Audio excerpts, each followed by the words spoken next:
Hey everybody, it's Jason Blaha here, and it's time for another workout. Today was max effort squat day, and I was pretty happy with today's workout, although my overall training volume wasn't super high. This is my heaviest day of the week, and I'm doing a lot of other stuff. I'm doing weighted carries and stuff every day. I've been doing box jumps and things. So my overall lower body training was a little bit on the high side, so particularly my max effort days, I just can't handle a lot of work. I try to do more volume on the dynamic effort day, which comes 3 days later. But even after this today, I'm going to do glute ham raises. I'm going to do some weighted carries, some farmer's walks and stuff like that. So it's not like this is the only stuff I'm going to do.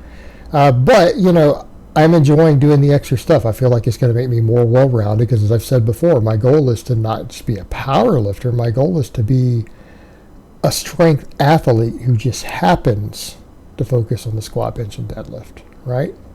Difference between the two.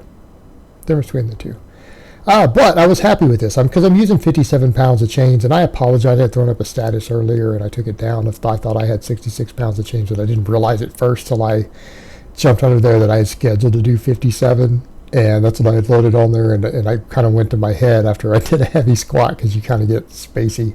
It's 57 pounds. Now, the significance of that, we know there's a little bit at the bottom, right? There's at least 5 pounds still at the bottom.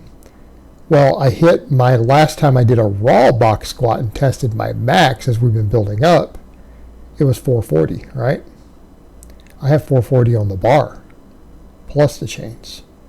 That means that we know my box squat has gone up because even at the bottom, there's a little bit of chain weight. People say, what do you mean? Well, those lead chains are 4.5 pounds.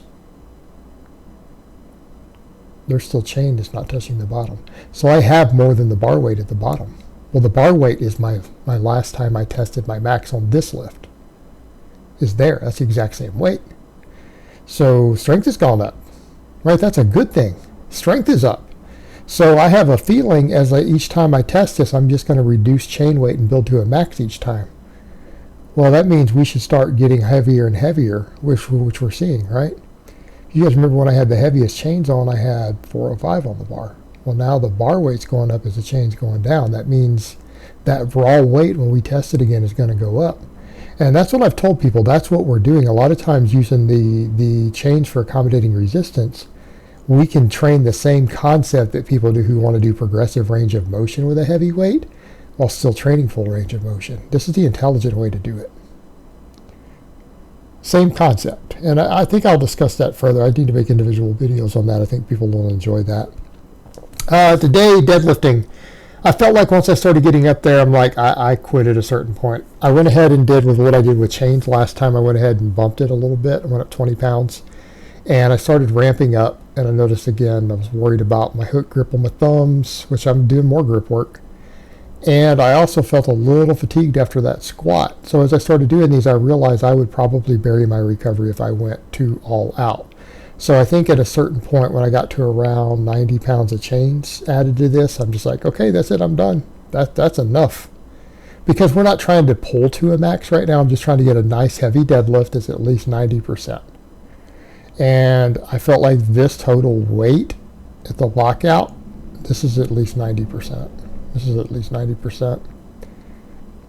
So that's good for today. We'll see how it feels next week and keep moving forward. All right, these went rough today. These were hard. A lot of people would say, man, you're struggling a little bit with the balance and everything else on the split squats. Yeah, it's only my second time doing these for many, many, many, many years. They're a little awkward. You guys notice have to regain my balance a little bit. They're a little awkward. And you know what? A lot of guys, here's what they would do, the stuff that they're weak at and struggling at. They'll go do it off camera for months and months and then show you once they're really good at it. I don't have that luxury, guys. I film all my workouts. I am so terrible at these, and I can tell they're a weakness. I can feel my quads burning ridiculously on these.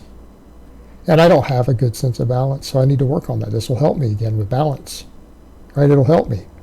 So if you're bad at something, this will train it. And here's the other thing. People ask, why do you do these instead of things like pistol squats or certain other types of split squats? Because balance, if your balance is limiting how much tension you can put on the muscle, it's a garbage strength builder. I would ask people, are you trying to build balance or are you trying to build strength and muscle? A pistol squat is not a valuable strength training tool. It just isn't. Because all your energy is going into balance and you're not getting enough tension. With this, yes, there's a little bit of balance that has to be worked.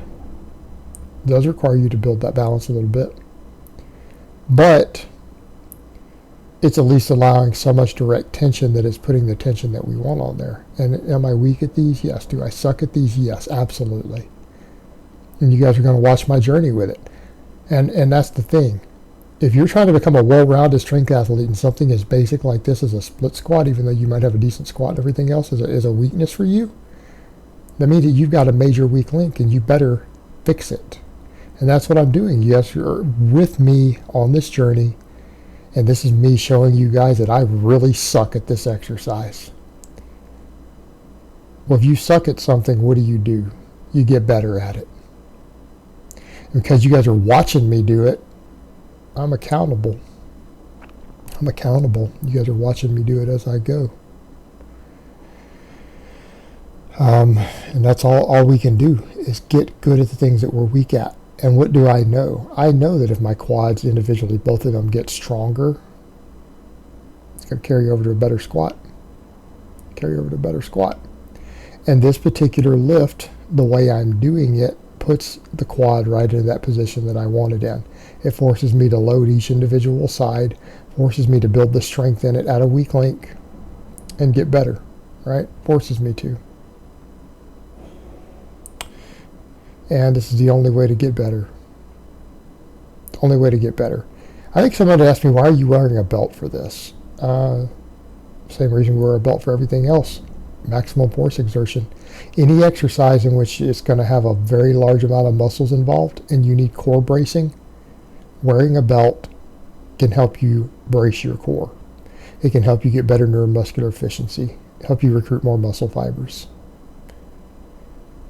I'm trying to work my quads with a weight loaded on my back. It's valuable. It's valuable for that. It's useful.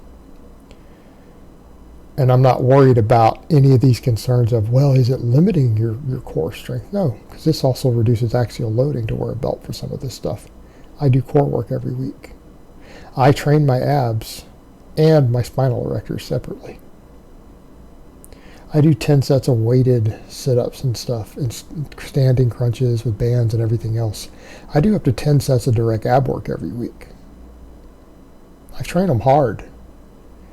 I do all these good mornings. I do hyperextensions. Okay? I'm not worried about my core being underdeveloped. I train it. So it's not an issue. So I want the extra neuromuscular efficiency. But yes, these are awkward. People are going to watch me struggle with these. You're going to watch me lose my balance a little bit every time. You're going to have to watch me readjust myself. Yes, I'm weak at them.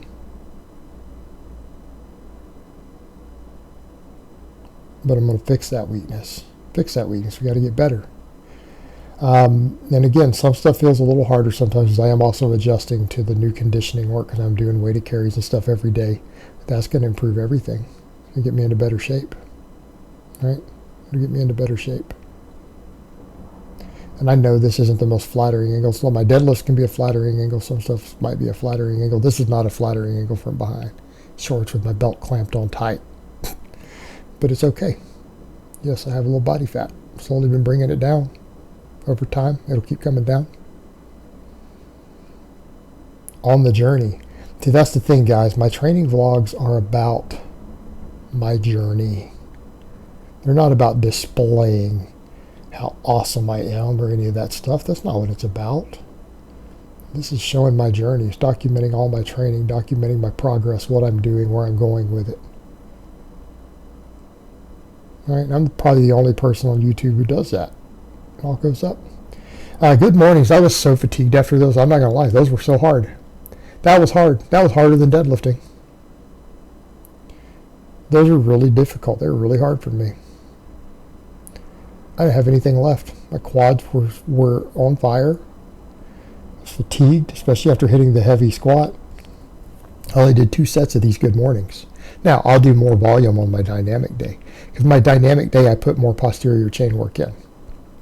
My max effort day is a little more quad dominant. Right? That's why I do the split squats. Speed day is a little more posterior dominant. We'll do more volume there, but I needed to get at least a couple of sets. And no matter how tired I was, I need to get a couple sets of good mornings in. I need to get them in. It's necessary. It's necessary. Even if it's just 2 sets, I need the extra training load. We'll do the higher volume later in the week. But again, it's a little more quad focused on this day, and that's okay. So we stopped at the 2 sets with the chains, and it's good. So I hope it's been informative, and I will talk to you guys next time.